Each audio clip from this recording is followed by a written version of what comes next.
At the start of the movie, Suk-hee, a highly skilled and trained female assassin, enters a hallway. She kills numerous people with her gun and knives. She then enters a room where she kills the boss, Park, and his henchmen using her combat ability. However, as she tries to make her escape and goes outside, she's surrounded by cops. Meanwhile, an agency has been tracking down Park and his men. In the next scene, we see that the agency is monitoring Suk-hee in a CCTV camera as she has just annihilated Park's gang. We learn that they're after a certain hard drive. The gang's chief says that Suk-hee might be of their use, given her exceptional assassination skills. Suk-hee is then shown in a room in an unnamed facility. She opens her eyes but then falls unconscious. She's drugged and is given plastic surgery. While recovering, she has a flashback showing an unnamed man. The man is training her for a breath-holding exercise underwater. When it's time, the trainer warns Suk-hee to come out of the water, but she doesn't respond. Hence, he orders his men to quickly rescue her. Suk-hee isn't breathing anymore, so the trainer thinks she's dead. However, just after a while, she suddenly opens her eyes and starts to breathe again. Turns out she was just teasing her trainer. This shows that Suk-hee is very good at holding her breath. The movie then shifts to the present, where the facility authorities are waiting for Suk-hee to regain consciousness. When she doesn't respond, the authorities decide to discard her. Suk-hee realizes this is the opportunity for her to strike, so she attacks them and escapes the room. When she's surrounded by more people, she holds one of them hostage and threatens to kill him with a knife. Next, she runs down through corridors, jumping from room to find the exit door.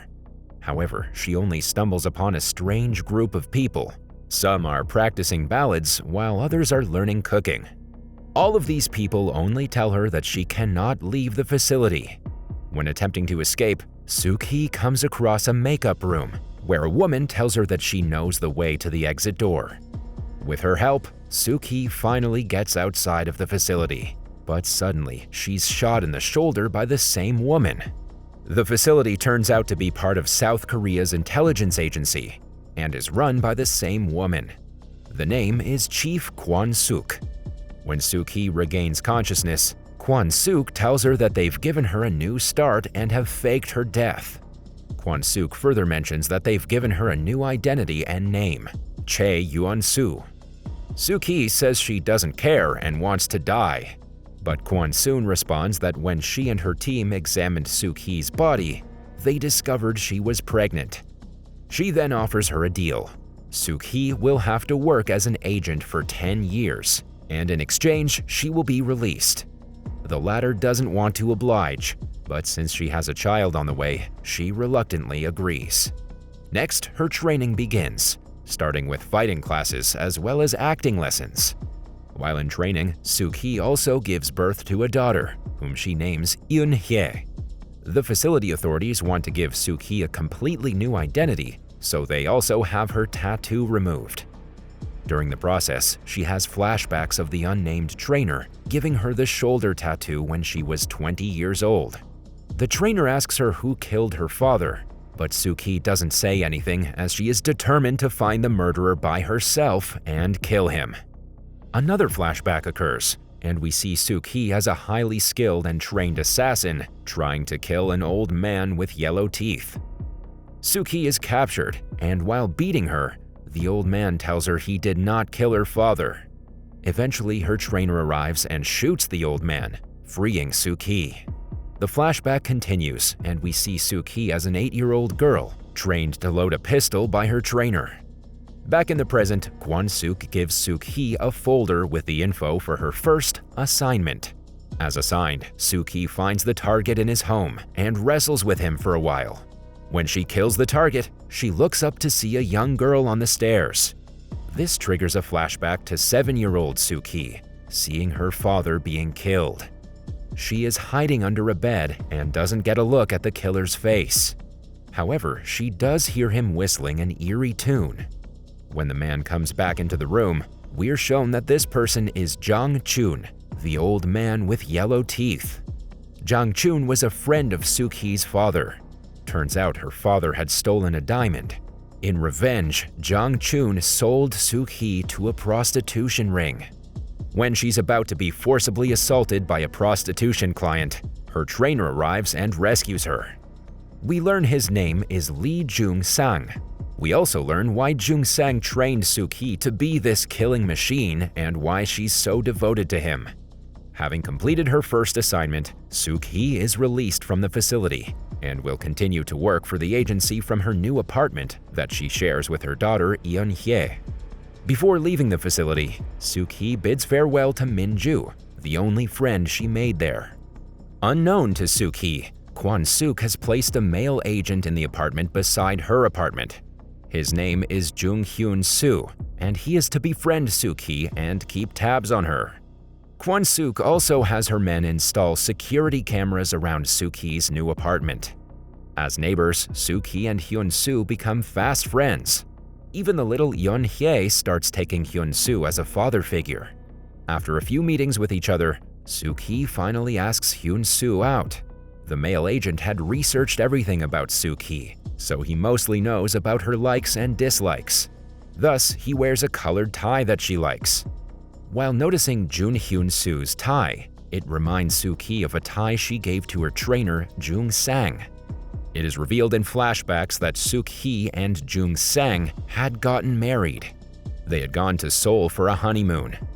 During the honeymoon, Jung-sang gets a call one night, informing him that one of his men, Choi Chun-mo, is in serious trouble. He then leaves to save his gang member.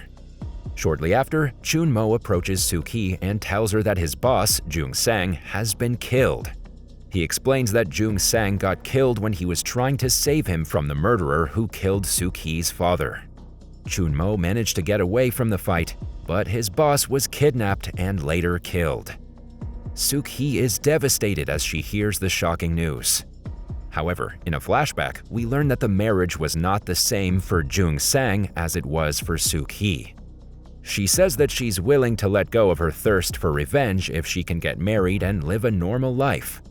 Jung-sang realizes that his trained assassin would no longer be of much use, so he sets up an act. He stages a wedding with her and pays people to attend the wedding, and while on their honeymoon, he fakes saving Choi Chun-mo and stages his own death. Thus, we learn that his death was just an act. When Chun-mo tells Suk-hee that her husband is dead, she loses her mind and goes on a killing rampage, taking out the whole gang who she thinks is behind Jung-sang's death. That is, Park's gang.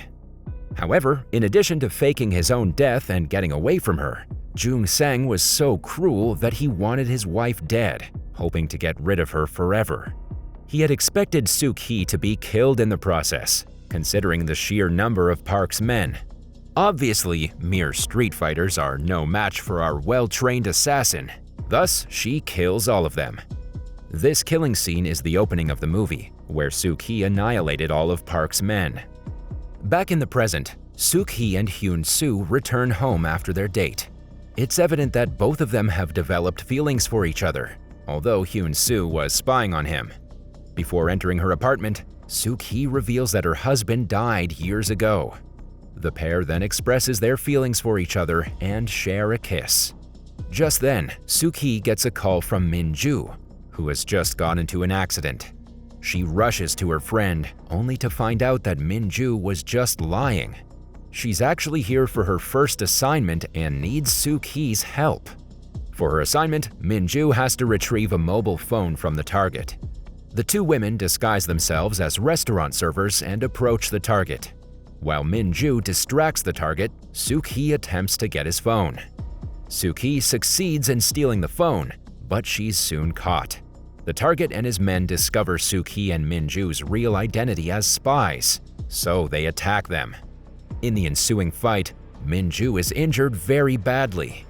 Overcome with vengeance, Suk-hee transforms into her assassin form and attacks the opponents with all her might. However, she's overpowered by the men, so she carries Min-ju's lifeless body and goes outside. Just then, Kwon-suk arrives at the scene and learns of the situation. She tells Suk-hee that they cannot hope much for Min-ju as her injury is fatal. Suk-hee begins wailing helplessly, realizing that her only friend cannot be saved. Setting aside her emotions, Suk-hee retrieves the phone from her target and kills them as per Kwon-suk's order. Elsewhere, it's revealed that the information from the phone has documents about Choi Chun-mo, who has now become a gang leader.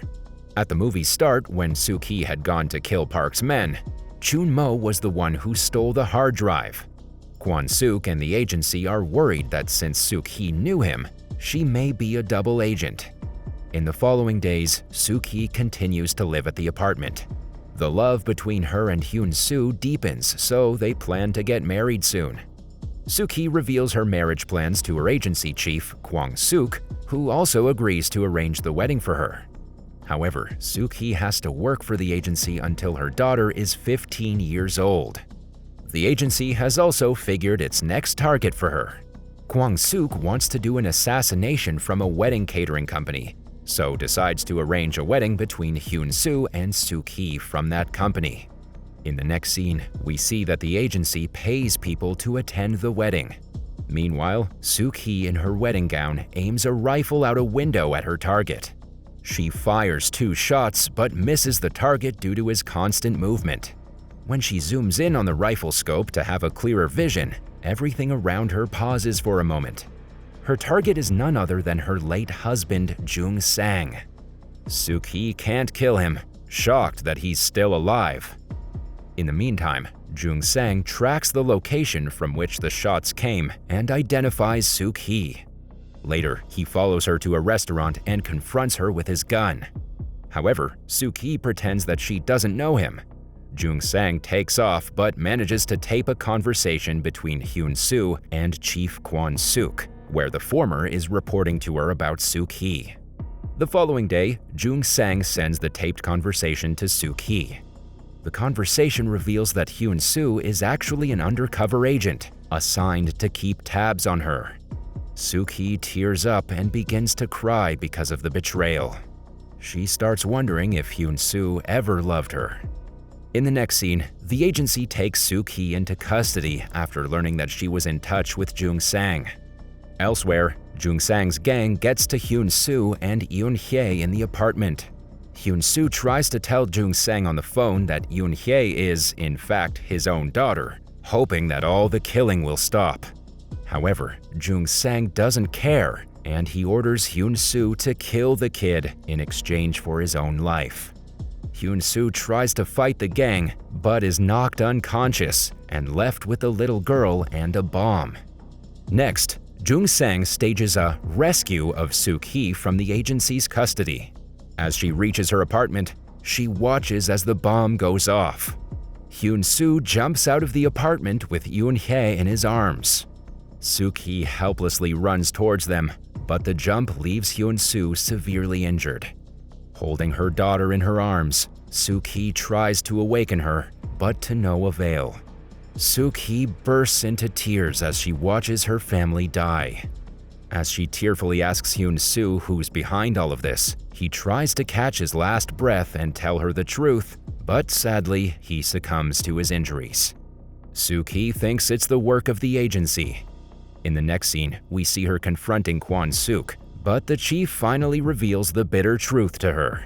Hyun-soo had found Jang Chun, the old man with yellow teeth, who is also Suk-hee's father's friend, and got to know everything.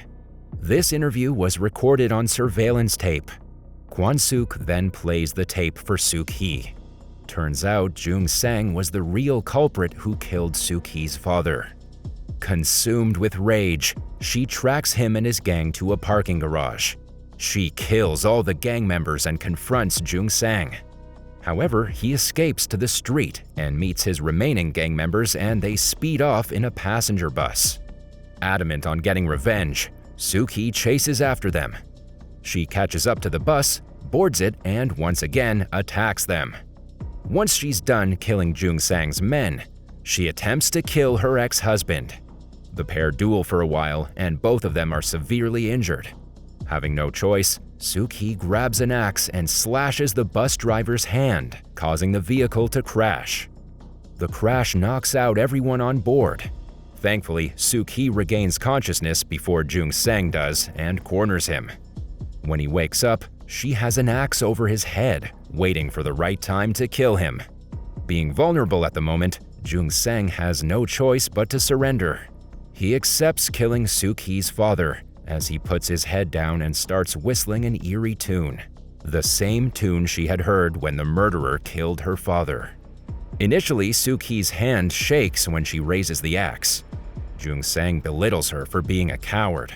After all, she did love him truly. In the final scene, Suk-hee comes back to her senses. Once again overcome with vengeance, she finishes off Jung-sang and walks out of the wreckage with the police surrounding her.